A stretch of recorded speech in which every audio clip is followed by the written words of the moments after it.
ये प्रियंका चतुर्वेदी जी हमें गद्दार बोलते हैं। हालांकि वो कांग्रेस में थी, उनको तमन्ना थी राज्यसभा मेंबर बनने का, तो उनकी तमन्ना पूरी हो गई है। उनके लिए उन्होंने क्या लिया उसके बारे में मैं कमेंट नहीं करना चाहता।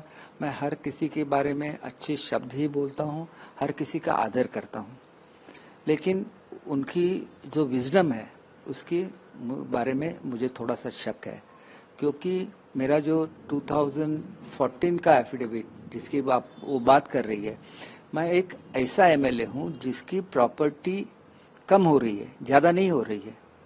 मेरी प्रॉपर्टी की वो लिस्ट देखे, 14-15 में मेरी कितनी प्रॉपर्टी थी और आज मेरे पास कितनी प्रॉपर्टीज है।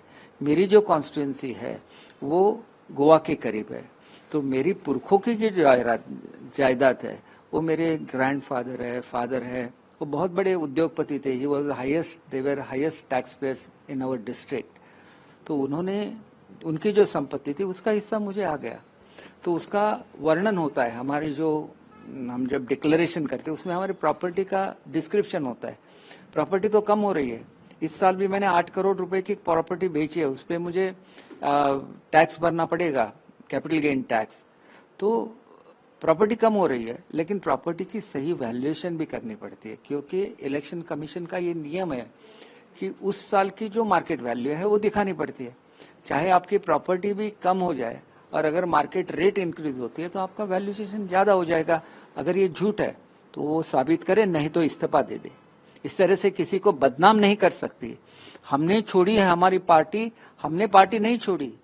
हमारे जो नेता थे उद्धव ठाकरे थे, उन्होंने बाला साहब की विचारधारा छोड़ी थी और इसीलिए हम लोग उनसे अलग हो गए।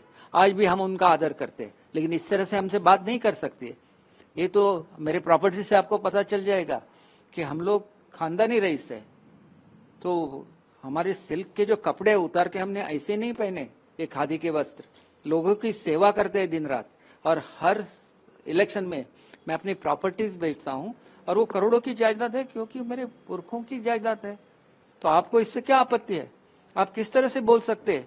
एक ऑनेस्ट आदमी के बारे में आप ऐसे वक्तव्य क्या कर सकती है? मैं आपको चैलेंज देता हूँ, मेरा निवेदन पत्र, उसमें से प्रॉपर्टी का लिस्ट निकालिए और उसमें से अगर 4-5 बड़ी बड़ी प्रॉपर्टीज मैंने नहीं बेच दी हुई, जिनके पास पैसा होता है वो क्यों प्रॉपर्टी बेचेंगे?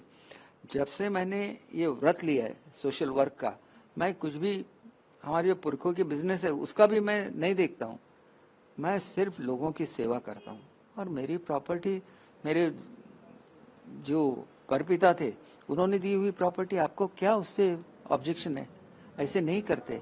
आपको स्टडी करना चाहिए। आज आप एक जिम्मेदार लोकप्रतिनिधि है, उस तरह से आपको बात करनी है, किसी की बदनामी नहीं करनी है, क्योंकि बदनामी करना बहुत बुरा होता है। इसलिए मैं आपको ओपन चैलेंज देता हूँ, मेरे प्रॉपर्टी का लिस्ट निकालिए और जो प्रॉपर्टी मैं एमएलए बनने से पहले थी उसमें से अगर 5-10 प्रॉपर्टी कम नहीं होगी तो आप क्या खोलेंगे? आप अपना इस्तीफा देंगे कि क्या? क्यों बदनामी कर रही है?